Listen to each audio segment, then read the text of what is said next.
One of the suspects in Foolio's murder just dropped a straight-up bombshell in a viral jail call. He claims Yungeen Ace had everything to do with the hit. Ace had that money on his head, Ace had them put that 10K up. This confession is flipping everything we thought we knew about Foolio's murder. So now the big question is, will the police come for Yungeen Ace next? I've got all the details. Let's get into it. The viral confession and the arrests. Foolio's case just keeps getting messier by the day, and now a jail call has hit the internet that's blowing everything wide open. The call allegedly comes from one of the suspects in Foolio's murder, and in it, he drops some wild revelations that have everybody talking. From behind bars, the suspect directly links the hit to Yungeen Ace, and he doesn't hold back. He names names, breaks it all down, and says Ace was the one who put it all in motion. Some folks are still debating whether the audio's real, but let's be honest, Ace's name has been floating in these streets for a while now, especially when it comes to rumors about putting a bag on Foolio. Matter of fact, go back to summer 2024. Right after Foolio got hit, some footage popped up online that had everybody talking. In the clip, a masked up dude steps into frame, orange beanie pulled low, voice cold and serious, and drops a confession that shook the whole drill scene like an earthquake. Hey, on everything I love, bro. On the dead homies, bro, I put it on everything on my soul, on my kids. I'm the one that smacked Foolio that night when he got dropped at his birthday celebration, bro. The homeboy was swearing on everything sacred in these trenches. But what came next would implicate one of Jacksonville's biggest rap stars in ways that nobody in the game saw coming. No cap. It was money on his head, you feel me? I rock with Ace and them boys, you feel me? ATK, you feel me? I be in Jacksonville heavy, you feel me? If you know, you know. ATK, Ace's top killers. Those three letters been synonymous with Yungeen Ace's crew for years, and now this masked up killer was claiming direct affiliation with the squad. But Brew wasn't done dropping bombshells on these niggas. The most explosive revelation was yet to come, and when it hit, it would send shockwaves through every corner of the rap game. Straight facts. But yeah, you feel me? I did that, you feel me? I handled that because, Ace had that money on his head, Ace had them put that 10K up, told me to slide, told me to smack fool because, he got tired of that running his mouth playing all the time, you feel me?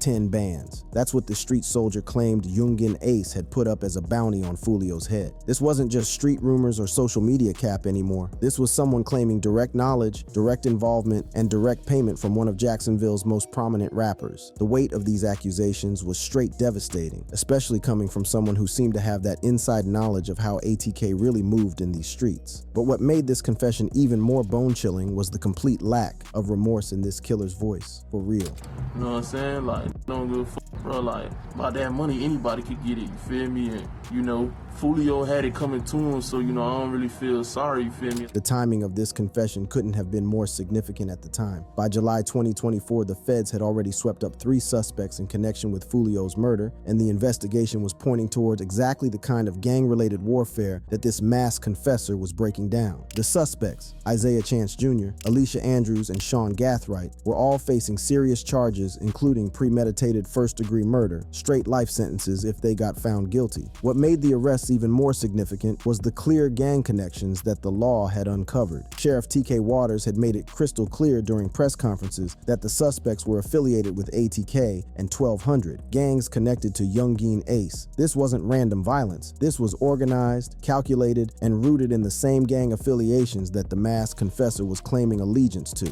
Furthermore, it was found that the shooters are members of or affiliated with rival gangs of Jones that go by ATK and 1200. Jones was part of the 6 Block gang. The web of connections was becoming impossible to ignore. Straight up, Foolio's 6 Block gang versus ATK and 1200. This was the same territorial warfare that had been playing out in Jacksonville for years, claiming lives and destroying families. Still, law enforcement wasn't just leaning on confessions and viral clips to make their case. The investigation had been thorough and methodical as fuck, using surveillance footage, license plate readers, and phone logs to track the suspects' movements. The level of planning that investigators uncovered was truly alarming, showing these killers had put in serious work. Surveillance video was critical in this investigation, as suspects were seen on video following Jones from location to location. This shows the lengths that these individuals were willing to go through and achieve that this murder would occur. The suspects had tracked Foolio throughout the night, following him from spot to spot like predators stalking their prey in the jungle. They had waited, watched, and struck when the moment was right. It was the kind of premeditation that spoke to a level of organization and determination that went far beyond typical street beef. This was military-style execution. As the investigation progressed, more arrests followed like dominoes falling. Rashad Murphy was arrested in July 2024 after a standoff with the police, and Davian Murphy was finally caught slipping on January 6, 2025, after months on the run from the law. All 5 suspects now face life in the pen, with Davian Murphy potentially facing the death penalty. That's how serious this got. The message from law enforcement was crystal clear as glass. This wasn't going to be swept under the rug or treated as just another street incident in the hood. All 5 of these defendants are facing life in the Florida State Prison, even the ones who didn't pull the trigger. In Florida, if you participate in the planning of a murder, you can be held accountable for the person's death, and that is what we intend to do here. But even as the arrests piled up and the legal wheels started turning, questions still lingered about that masked man's confession. The clip went viral, no doubt, but his identity stayed hidden. And as explosive as his claims about Yungeen Ace were, none of it ever tied back to official charges. But now, with this new jail call hitting the internet, everything feels different. Because it's not just one clip anymore. It's 2 voices, 2 confessions, pointing in the same direction. And that direction leads straight to Yungeen Ace. So let's rewind to the night it all went down. Because his name, it's all over it. The night everything changed in the aftermath, June 23, 2024, was supposed to be a celebration, real deal. Foolio, Charles Jones to his family, was turning 26, and like any young who had made it out of the trenches and found success in the rap game, he wanted to party hard and live it up. But in the deadly chess game of Jacksonville street politics, celebrations could quickly turn into funeral arrangements, and birthday parties could become crime scenes with yellow tape. What happened that night in Tampa would become one of the most shocking and tragic events in recent rap history. Straight facts. The night started innocent enough, no bullshit. Foolio and his squad had initially been celebrating at an Airbnb, but got kicked out for having too many niggas in the spot. It was a simple logistical issue that forced them to relocate their celebration to the Holiday Inn Tampa North near the University of South Florida. In hindsight, that decision to switch locations would prove to be fatal, not because of anything Foolio did wrong, but because predators had been tracking his every move throughout the night like hunters in the wild. The level of surveillance that these killers had maintained was straight chilling, no cap. They had followed Foolio from location to location, demonstrating the lengths they were willing to go to ensure that this murder would occur. This wasn't a crime of opportunity. This was a coordinated assassination that had been planned with military precision, showing these had put in serious work to get their target. At approximately 4:40 a.m. Eastern Time, the celebration came to a brutal end in a hail of gunfire. Masked gunmen opened fire in the hotel parking lot, unleashing dozens of rounds at Foolio's vehicle. When the smoke cleared and the echoes of gunfire faded, Charles Jones lay dead in cold blood, and 3 others were injured but survived the attack. The 26-year-old rapper, who had survived multiple previous attempts on his life, had finally run out of luck in these unforgiving streets. The scene was devastating to the core. Police found 2 vehicles peppered with bullets, a testament to the vicious intensity of the attack. This wasn't a warning shot or an intimidation tactic. This was an execution carried out with the kind of overwhelming firepower that left no room for survival, just bodies and blood. But even before the police had finished processing the crime scene, the reaction from the rap world was already beginning to unfold like wildfire. And nowhere was that reaction more controversial than from Yungeen Ace himself, showing his true colors. Within hours of Foolio's death being confirmed, Yungeen Ace released a diss track called Do It on June 24, 2024. The timing was beyond disrespectful. Here was a who would later claim to be saddened by Foolio's death, yet he was dropping music that many interpreted as celebrating it before the body was even cold in the morgue. The lyrics hit like sledgehammers to the dome. Any day this week, I bet a come up missing, and be trying and shut. I'll be dying and shit. The fan reaction was immediate and visceral, with social media comments like dropping this shit the same day he died is crazy work, capturing the disgust that many felt at the apparent insensitivity and pure disrespect. But Yungeen Ace wasn't done with the disrespect, straight up. 4 days later, on June 28, 2024, he released another diss track called Game Over, continuing to target Foolio posthumously like he was still alive. The message seemed clear as day. Even in death, the beef would continue, and there was no peace in these streets. However, nearly a month later, when the heat from the viral confession video was reaching its peak, Yungeen Ace's tone would dramatically shift like a snake changing skin.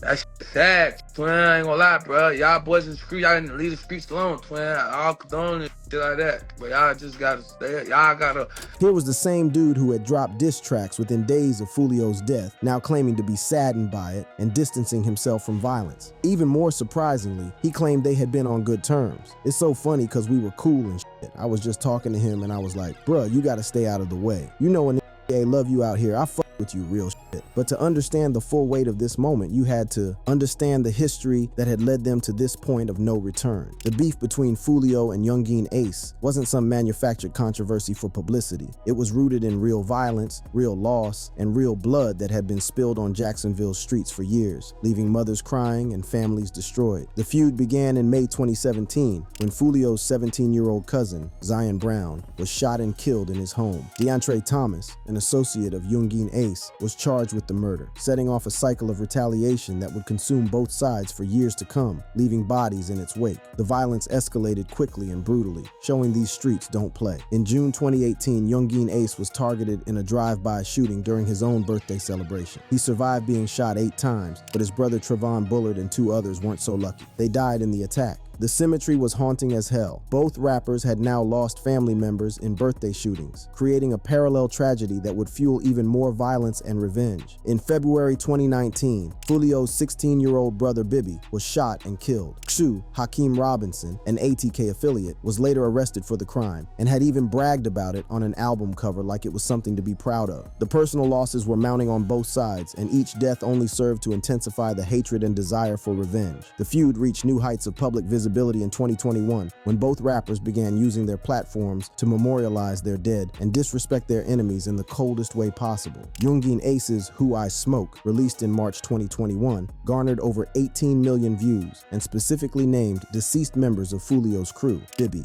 Techie, and Lil 9.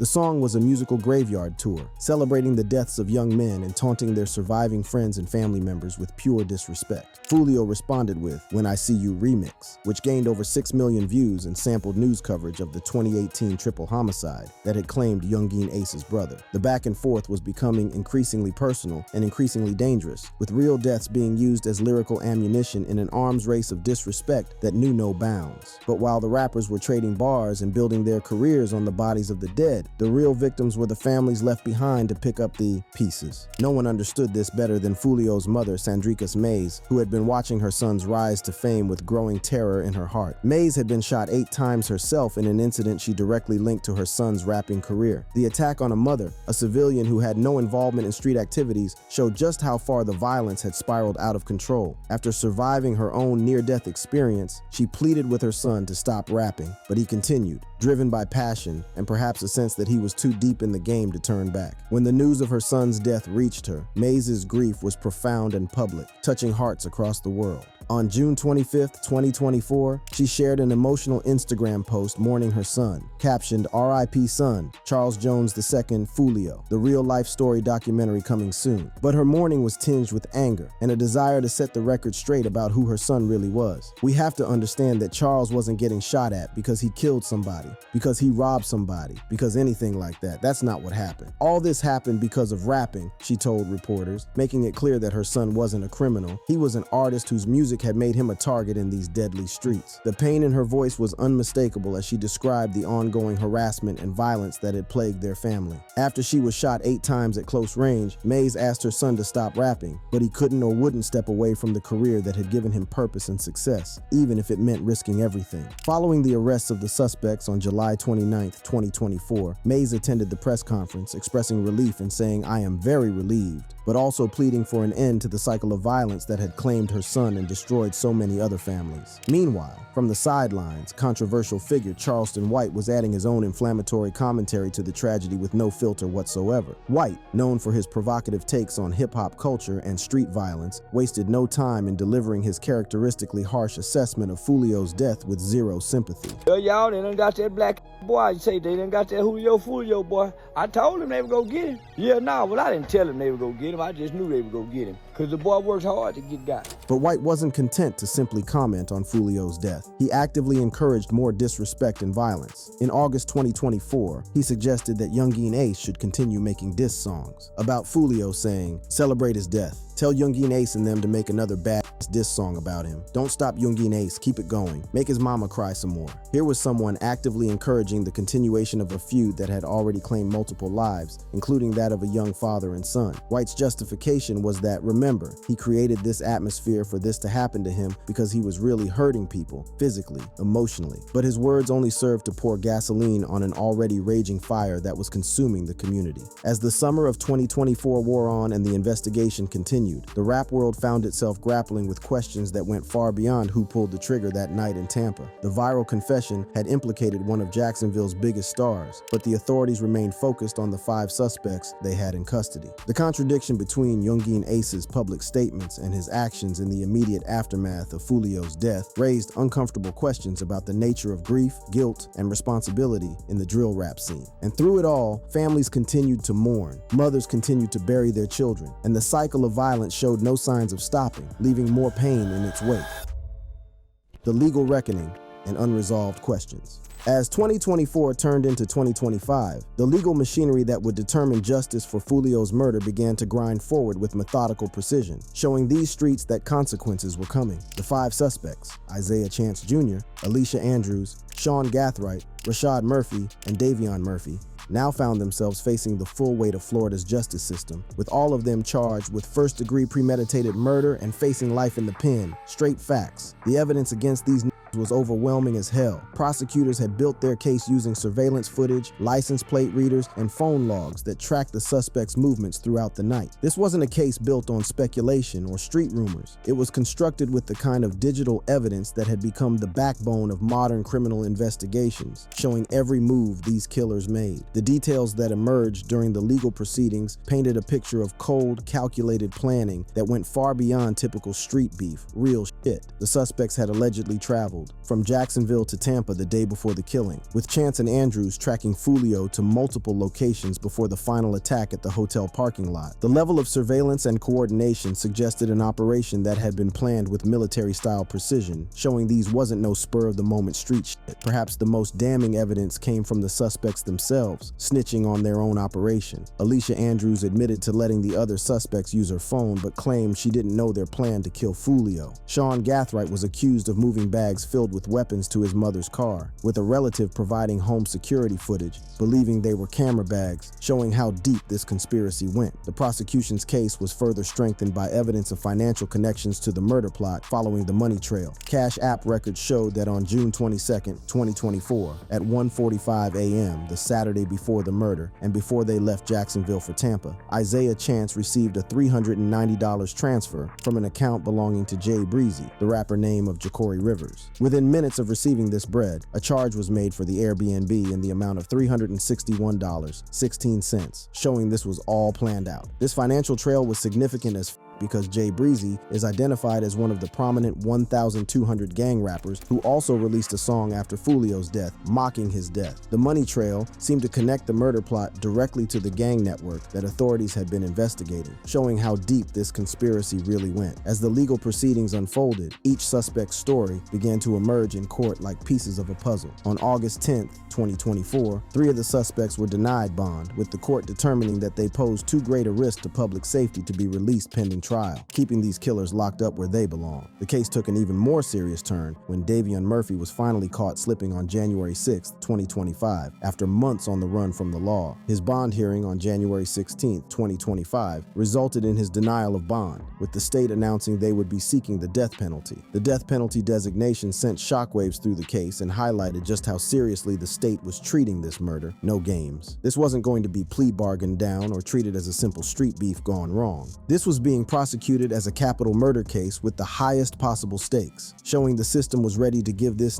the ultimate punishment. Initially, Alicia Andrews' trial was set for January 2025, as she did not waive her right to a speedy trial, with particular attention paid to the fact that she was pregnant and due in February 2025. However, on January 16, 2025, a judge set the trial date for all 5 suspects to April 2026, indicating a unified trial schedule that would see all defendants tried together for this deadly conspiracy. But not all of the suspects were content to follow their attorney's advice and wait for trial like good little soldiers. On January 29, 2025, Rashad Murphy requested to represent himself and demanded a speedy trial, defying his attorney's advice. The motion to dismiss his legal counsel suggested either extreme confidence in his case or a complete breakdown in communication with his defense team, showing this might be losing his mind in the pen. The situation with Rashad Murphy became even more complicated when, on February 27, 2025, he was back in court to address his conditions in solitary confinement, with prosecutors warning of witness threats. On February 28,